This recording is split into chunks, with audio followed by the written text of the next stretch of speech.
I do want to take back Saquon Barkley takes that I had yesterday. You want to take him back? I don't know, man. Jesus, Joe, you're not even 10 days into the show and you're flip-flopping already. I'm not flip-flopping. Yes, you are. I still like Saquon Barkley. But the Texans Twitter fanboys are toxic with their love for Saquon Barkley. Oh, man, you're spending too much time on that godforsaken hellhole. I know, but my wife would say the same thing, Paul.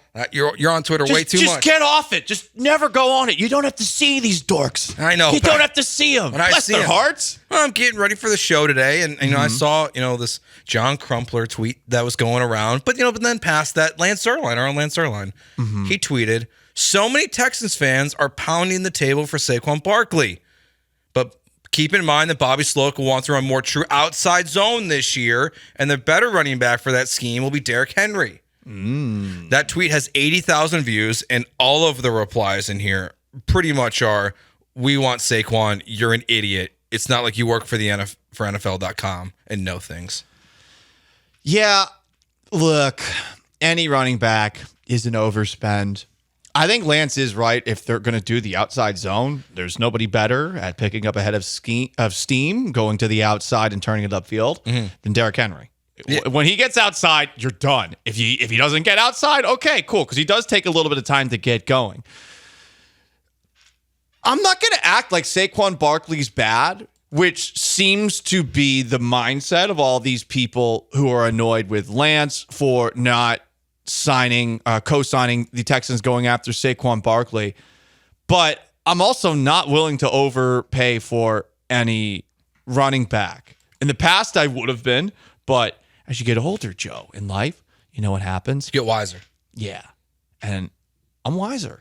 I'm wiser when it comes to paying money for running backs. And the running back position, you can find guys that will be effective on this team that, don't have maybe the name brand recognition that you'd like, but can they be effective in this offense that is a quarterback-centric offense? Or can you find a guy in the draft that can do those things?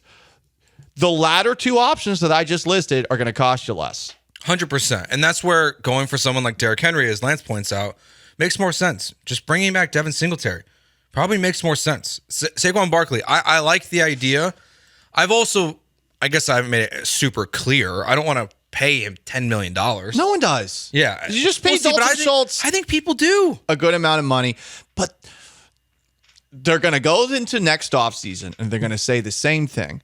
If you put all the offseasons together, and once you leave the trap of the flagship where you're talking about the Texans every 5 effing seconds, you realize that you just continue to repeat the same conversations every single offseason. And again, as someone who has a masterclass in dynasty watching, and I will rub that in your face because I've seen how a team successfully operates year to year. A cheap team. They didn't give big contracts out. Yeah. And especially didn't give them out to running backs. Honestly, what the Texans, though, have done is kind of spits in the face of some of the stuff you talk about. I don't think the Patriots ever would have given Dalton Schultz the contract that Nick Caserio gave him yesterday. Well, last couple of years, they were spending dumb money on tight ends. Oh, yeah. And I mean, they did have Rob Gronkowski and they did have Aaron Hernandez. It's true. A killer and a dork. So, look, I just think there are bigger priorities for them in free agency. I think that Devin Singletary and somebody else who maybe isn't a Saquon Barkley or isn't a Derrick Henry is going to be enough. And I think that they should be looking elsewhere, maybe specifically at a guy who yesterday got cut by the Seattle Seahawks, who I used to cover, a guy that played at Texas, a guy that plays elite center fielding as a safety, and Quandre Diggs. Like, that's a guy you should be focusing on. The Texans got beat deep so many times last year, and that's a guy who I remember from his time in Seattle and his time in Detroit before that. This is a guy who's one of the better guys when it comes to covering things deep, making plays on the ball deep. So that's the kind of person that you should be looking for. A running back is not going to be the difference in what the Houston Texans do this coming season. It's not. Yeah, no, you're right. It's not. Now, they need to add to the room for sure, but the idea of going into the draft and getting also a veteran who's a little bit cheaper is definitely the right path. Now, it's funny that I don't know what to make of this. I don't know if this is NFL agents and players seeing all this hypothetical cap space the Texans have, if it's just CJ Stroud. The amount of free agents, though, that everything we hear is just interested in Texans. that's one thing where this offseason does feel much different. Since we've had Patrick Queen, I think DJ reported that today. Christian Wilkins, Saquon Barkley, Josh Jacobs today. His name has now come up as another guy who's interested in being on the Texans.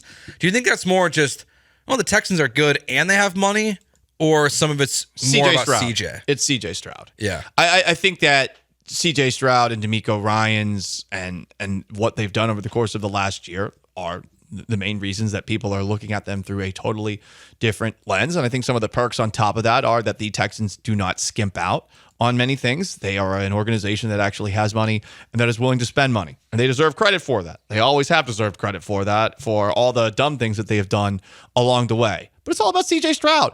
People want to play for a team that has a good quarterback, especially if that quarterback isn't an effing weirdo. And Stroud, on top of being the quarterback that we've seen from him through one season, is a guy that generally seems to vibe with everybody. Yeah, and that's where, with kind of connecting these conversations with Saquon, if you want to play here and you want to play with CJ and you want to play with DeMeco and you want to try to win a championship in Houston or whatever your goals are, then you probably should be willing to come here at a lesser of a price. If you're Saquon Barkley and you talk to someone and they say, hey, we'll give you 2 years, $25 million, well, then the Texans should be saying, well, if you really want to play with CJ Stroud, it's 2 years, $18 million. Man, you're going to do so well in management someday.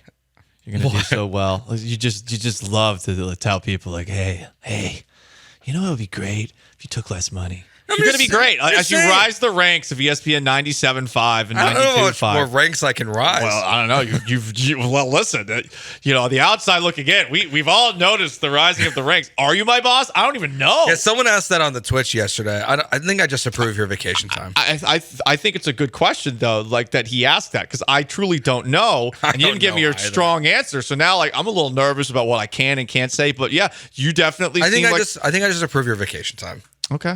It's a big deal for Paul. That's still a now, big deal. Sean, I don't know. Thank you, Sean. Sean, I feel like I have more. Yeah, no, I view you as my boss. That's gross. What? It's weird. I still am not used to it. Oh, I hate having all the Sorry, sir. Okay. That's, Sorry, Mr. George. I know why you're saying that. Call him Mr. No, you know why I'm saying that? Because Luis is good, who's interning with us right now. Does Luis call you Mr.? These interns, every one of them. I'm 32 years old, and they want to say Mr. George and Sir, and I have to tell them to stop. No. It makes me uncomfortable. No, you should make them call you Lord. Lord George. I mean, that's fine. I can accept that, but I don't want to be called You can Mr. accept that. See, again, he is management material right here. I don't want to be Mr. George. That's my dad. Mister. I'm out of that. And Sir's weird. I'm 32. I feel like you at least have to have a 5 in front of your age to be a sir. Well, I mean, here's the problem, Joe. And I mean, we've brought this up before, but there's I know there's a reason you don't take the hat off, and we're gonna decide. You do look older. Yeah, I know. I have to wait to shave my head for other reasons. Okay, that's fair. I'm just saying, you look older. I look older. I have grays in my hair. I know. I wish I got grays instead of balding. Yeah. It's a way I'm glad better. I have grays instead of balding. It's a way better trade-off. I totally agree. 100%. Sucks for you, unanimous. I would rather be like ghost white in my hair already. At 25, I would have taken that over being balding. I look at photos from 5 years ago. I'm like, man, I used to have hair. I'm sorry, Mr. George.